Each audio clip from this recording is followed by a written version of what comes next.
So should you publish any book reviews as a graduate student? Is this the right time for you to do so?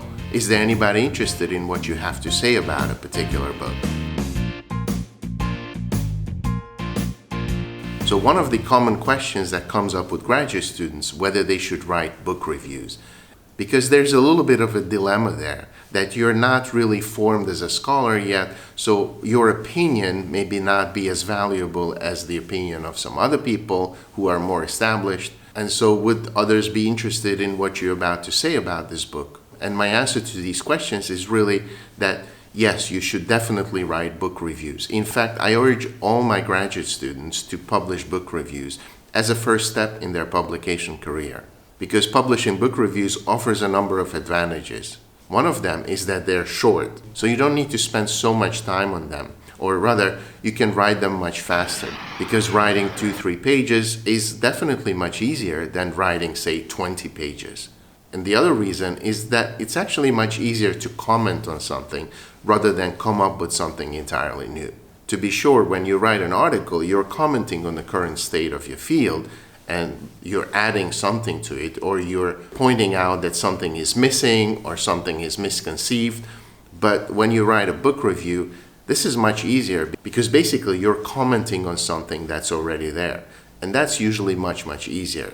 So you're summarizing what the book says, and then you're forming an opinion about it. And at the end, maybe you're going to point out a few things. Maybe you found some mistakes, or maybe there are some implications that are worth thinking further. And to do this kind of commentarial writing is much easier than come up with a brand new topic on your own. And yet another advantage of writing book reviews is that you engage with your field in print. Since you're going to be doing this anyway as part of your academic career, this is kind of an easy way to get into that. So this is an easy way to start publishing. And that puts your name in front of other people in the field, so people start noticing you. But then also you start understanding how the field works, or how academic life works, how the publication process works. And again, it's much easier to do something like this with a relatively short piece. And another advantage here is that book reviews are not peer-reviewed.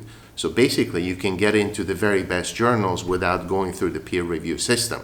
You just submit your book review to the book review editor, and typically they're going to accept it because they're usually hungry for book reviews. But actually, it's better to ask first and then write the review. And finally, one of the most important benefits about writing a book review is that you're probably going to read the book very carefully. So this is a level of engaging with the book or reading it that you would not normally do if you were just reading it on a couch or sitting in cafes. But in this case, you're going to be taking notes, and then you're going to be looking at it very carefully, and possibly even looking up some other things that are not in the book. So this kind of close and tentative reading is basically the best way of learning about things. It's not just reading, it's research. And doing a book review allows you to do something like this. Some people also write book reviews because they get a free copy of the book. I never found this so compelling, especially because they would send me the book and then I would be obliged to write a book review. Then there's no way backing out of it. And talking about the benefits of book reviews, I think it's also important to mention that there are certain things you should not do.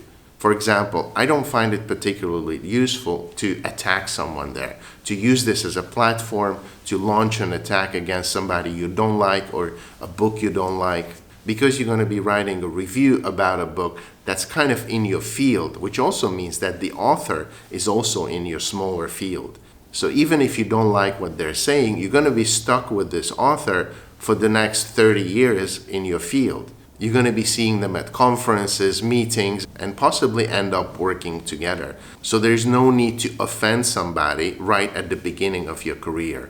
Because if it's a senior scholar, then they're the ones who are going to be evaluating your work. So whether you apply for a job or a grant or any other thing, they're going to be in a position where they will evaluate your work. And they're doing that anonymously, whereas your book review is signed, so everybody knows who you are. And I'm not saying that senior scholars will develop some sort of vendetta against younger scholars who've criticized them, but writing a very offensive book review is surely not the way to establish goodwill. So what do you do if there are things you don't like in the book? I think you can criticize them, you can point them out, but do this in a civilized manner. So you don't have to be offensive or sarcastic about it, but you can do this in a kind of civil way. And if there's a book I really don't like, I personally don't want to write a book review about it. Because if it's really bad, then it's going to disappear, and then people will not be referring to it anyway. So I personally prefer to write book reviews about books I really like. And my point in the review will not be to praise it shamelessly, but kind of point out some of the things that are interesting and relevant and possibly have other implications. And if I find some mistakes or if I find some things I disagree with, I can equally write about those, but do it in a way that doesn't offend. It's still probably going to offend because people are sensitive about their books, but it's going to be a lot less hurtful than as if I was using sarcasm or some sort of offensive language. And the other thing I sort of mentioned earlier is contact the book review editor beforehand. So don't write the book review first and then send it to the editor, but contact them and ask them whether they would be happy to get a book review about a certain book. Because there would be books they don't want to cover. For example, if a book is more than like 4 years old, then they don't really want to publish a book review about it because it's too old. It's kind of old news. And there might be other considerations. So talk to them beforehand and then do your book review. Okay, so to return to the main question, should, as a graduate student, you be writing book reviews?